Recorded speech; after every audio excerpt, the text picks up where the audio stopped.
Welcome back to the cryptoworld channel, everyone. My name is Josh, and right now, Bitcoin is once again bouncing from this critical area of support, while this Bitcoin chart is potentially revealing the next short-term price target, while Ethereum is continuing this bounce from this critical area of support in the shorter term. So I'll be talking about all of that and more later in the video, so definitely watch to the end.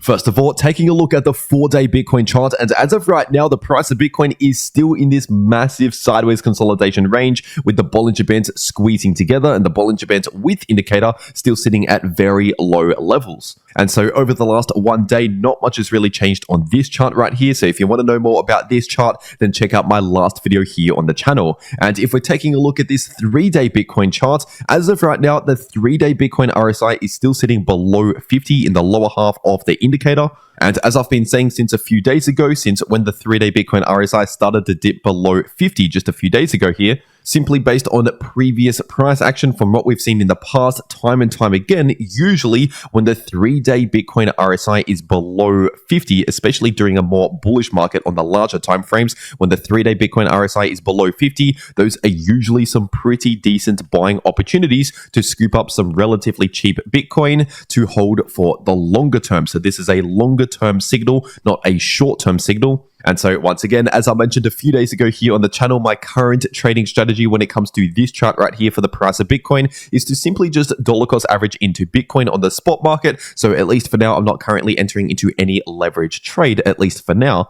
And that's simply because at least just in the short term, we have been seeing a lot of choppy sideways price action as of recent. So not the best or ideal conditions for a leverage trade. And so once again, due to that, I'm simply accumulating spot Bitcoin on the spot market. And so by doing that, even if we see more bearish price action in the short term, that is okay. I won't get liquidated or anything like that, because the Bitcoin that I've been accumulating at much lower prices here and the Bitcoin that I'm accumulating right now, I'm planning to hold for the much longer term. And so far over the last few years, this has been working very well. But if we're zooming into the slightly shorter term just here, taking a look at the daily time frame, of course, as of right now, the DXY, and as we've seen over the last few weeks, the DXY has been trending in the bullish direction, forming higher lows and higher highs, which is bearish for the trend and momentum in the price of Bitcoin, at least in terms of the shorter term trend and momentum seen here on the daily time frame. But because it's the weekend, the DXY is currently closed for trading, so we don't really have any new information based on the DXY right here, but of course that will be updated in the coming days. And I would only start to flip much more bullish again on the price of Bitcoin in terms of the short-term trend and momentum here if we start to see a fairly strong bearish trend reversal here in the DXY by forming lower lows or lower highs, for example. But once again, as I've been saying basically every day over the last 3 weeks, I've been warning that while this DXY is trending in the bullish direction, expect this shorter term bearish trend to continue. But of course, during that short term bearish trend, we can see some small breaks or pauses here and there from the bearish trend before potentially the continuation of the trend later on. And obviously, I've been saying that basically every single day over the last half a week to nearly 1 week now, basically ever since we saw this dump right here to below $60,000. After we saw that dump, basically, I immediately said that we're most likely going to see a lot of choppy sideways price action here, or potentially a bit of a slight bounce or bullish relief, basically just a break or a pause from the short-term bearish trend, but not necessarily the end of the bearish trend. And if we're taking a look at the price action since I've been saying that, just around half a week ago, give or take, we have seen pretty much exactly that play out as expected, just a pause from that short-term bearish trend. But at least for now, we have not fully confirmed any bullish trend reversal. Because as I've also been saying, in order to confirm a bullish trend reversal in terms of the short-term trend and momentum here, we need to ideally see a confirmed breakout back above strong resistance areas on the chart, and also ideally a bearish reversal here in the DXY, which at least for now, we have not confirmed any of those bullish reversal signals. But like I've been saying anyway, just over the last half a week to nearly 1 week now, I still expect a lot of very neutral price action here in the short term, just chopping around in this sideways price range in between this area of support and this area of resistance. And first of all, this area of support is sitting in between around $60,000 to $61,000, and this area of resistance is sitting in between around $63,000 to $64,000. And so once again, I'll not be surprised if we continue to see some more choppy sideways price action in this sideways price range, potentially over the coming days. But over the coming 1 to 2 weeks, we're most likely going to see the price of Bitcoin leave this sideways price range. And ultimately, because we are technically in a bearish trend here in the short term, there is a higher chance that we'll break to the downside compared to the upside, considering that is simply the direction of the momentum, at least in the short term here. But ultimately, in order to expect to move down towards this massive area of support in between 56,500 to 58,000, we first ideally need to see a break below around $60,000 with confirmation. So candle closes below 60K. And of course, until then, while we're still holding above this area of support, we're still looking very neutral just in the immediate short term, but not necessarily invalidated or reversed from the bearish trend. Because once again, for that, we need to break out above this resistance. And also we have a lot of resistance right here at around 67 to 68,000 and more resistance at around 72 to 74,000. And if you want to trade any of these moves in the price of Bitcoin or any other crypto, personally, I usually trade over on Bybit. So I'll make sure to leave a link to Bybit down below this video in the description and in the pinned comment. And if you use that link down below this video to make a Bybit account and deposit on that account, then you can get up to a $30,000 deposit bonus, but only if you use that link down below this video. And also, if you use that link, it'll take you to this page right here where you can claim an exclusive 500 USDT position airdrop just by making a Bybit account using that link, making a deposit and claiming the airdrop. And this 500 USDT position airdrop is available for Bitcoin, Ethereum, Solana, and a bunch of other cryptos here over on Bybit. But for any of the degens out there, there's also currently an exclusive 200 USDT position airdrop for a bunch of meme coins. And so I'll also make sure to leave a link to this page down below this video. In fact, it'll be the second link below this video to this page right here. And the first link below this video will take you to the 500 USDT position airdrop. And so if you're going to be trading crypto anyway, you might as well check this out. Once again, those first couple of links below this video. But for whatever reason, if you cannot access Bybit or if you cannot KYC on Bybit, there is also Bitflex, which is another crypto exchange similar to Bybit, but you don't need KYC for Bitflex. And so I'll also make sure to leave a link to Bitflex down below this video as an alternative crypto exchange. And if we're zooming into the shorter term, looking at the 4-hour Bitcoin chart, obviously right now we're in a weekend, which is shown by these areas on the chart right here. And historically speaking, usually over the weekends, we see very low volatility. And so far this weekend, we have seen one relatively small move, which is probably the highest volatile move that we've seen in many, many weeks, on a weekend, that is. But with that being said, compared to the weekdays, we're still seeing relatively low volatility compared to what we've seen during the weekdays. And so just for the next few hours, over the next half a day, give or take, while this weekend completes, I continue to expect relatively low volatility, but very soon, in the next 1 day or so, we're likely going to see an increase in volatility as we enter into the new week. Because historically speaking, if we're looking at a lot of previous examples, usually when we enter into a new week, we see an increase in volatility quite clearly on the weekdays compared to what we see over the weekend. And the reason behind that is because there's much lower volumes on exchanges on weekends, and also the Bitcoin ETFs are closed for trading on weekends because the US stock market is closed on the weekend. And so due to multiple factors like that, there's a lot less trading activity happening over the weekends compared to during the week, hence lower volume during the weekends and lower volatility.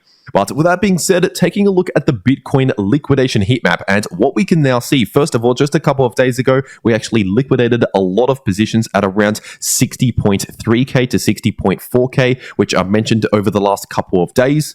And as I mentioned in my last video here on the channel, now that we've taken out that major level of liquidity, which was really the primary level of liquidity just over the last couple of days, we now have a major level of liquidity to the upside, which is sitting at around 62.5K to 62.6K approximately. And as of right now, there's around $1 billion of liquidity sitting right at around 62,500, which means that is a likely price target just in the short term to pay attention to, because usually the price of Bitcoin likes to go towards these major levels of liquidity to take out a lot of those liquidation levels. And also 62,500 is still in this sideways price range right here, just below this major area of resistance. So once again, we could still likely see a bit more choppy sideways price action here in this sideways price range. And with that being said, taking a look at Ethereum on the daily time frame, and right now the price of ETH is still holding above this 50% retracement level, which is acting as support, sitting at around 33.50. And at least for now, we're still in that pause from the bearish trend,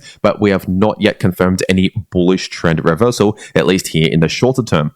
And if we're taking a look at the 12-hour time frame, right now the price of ETH is still perfectly playing out this bullish divergence that I've been talking about over the last few days or so. And this is playing out in the form of a slight bullish relief and some choppy sideways price action more recently. And once again, those are the most likely outcomes from a bullish divergence, as I've been sharing over the last few days. But ultimately, the price of ETH is still struggling at this resistance level, which is sitting at around 34.50. And we also have a significant area of resistance in between 3.6K to 36.50. And so if we continue to see a slight bullish relief here in the short term, the price is still likely going to struggle around those areas on the chart, as we've seen just recently. And so once again, as I've been saying recently here on the channel, this is pointing towards more choppy sideways price action because the price is trying to play out a bit of a bullish relief, but still struggling around resistance, and therefore seeing these slight rejections from resistance and playing out choppy sideways price action here in the short term. And I would only start to flip much more bullish again for the price of ETH in terms of the short-term trend and momentum if we ideally confirm a breakout back above around 36.50. And also, in order to flip much more bullish again on the price of ETH here in the short term for the trend and momentum, I'd like to ideally see some bullish reversal signals confirmed for Bitcoin, because usually a lot of the crypto market, Ethereum included, kind of follows what Bitcoin is doing. And with that being said, taking a look at this 8-hour time frame, and right now the price of ETH is still perfectly playing out this oversold signal here in the 8-hour Ethereum RSI. And once again, I've been saying this exact same thing since basically this exact low right down here. I've been saying that 8-hour Ethereum RSI just recently entered into oversold territories. And historically speaking, if we're looking at the last few times this has happened, we're most likely going to see at least some sort of pause or relief from the short-term bearish trends. But this signal by itself does not necessarily mean the end of the bearish trend. And if we're taking a look at the price of Solana on the 12-hour time frame, over the last one day, we are continuing to hold above this critical area on the chart in between 140 to 144. Because just over the last couple of weeks or so, this area has been significant resistance for the price. We've seen multiple rejections from this exact area on the chart, and previously this area has been significant support for the price of Solana. So this is definitely an important area to pay attention to. And as I've mentioned recently here on the channel, if we start seeing confirmed candle closes on the 12-hour time frame or larger time frames back below, well below 140, then in that case, we could likely retrace back down towards this significant area of support in between around 120 to 128. But for as long as the price can simply just hold this area as new support now and basically flip this previous resistance into new support, then of course in that situation that would be bullish price structure if we can soon confirm a further bounce from this area with some more green candles actually confirming. And in that case, our next short-term resistance to pay attention to is sitting at around 151. And above that, we have a significant level of resistance at around 160.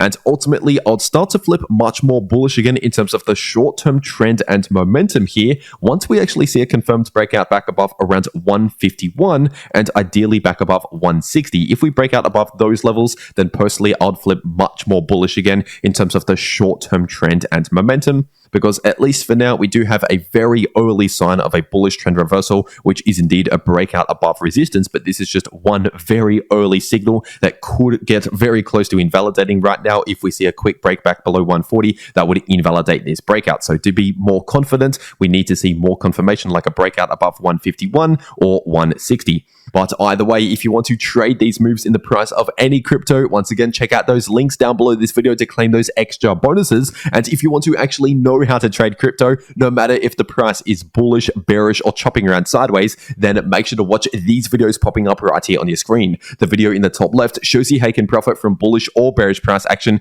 using long positions or short positions. And the video in the bottom left shows you how you can easily profit from choppy sideways price action. But anyway, that is everything that I have to say for today. I really hope you enjoyed it, and I'll see you all in the next video.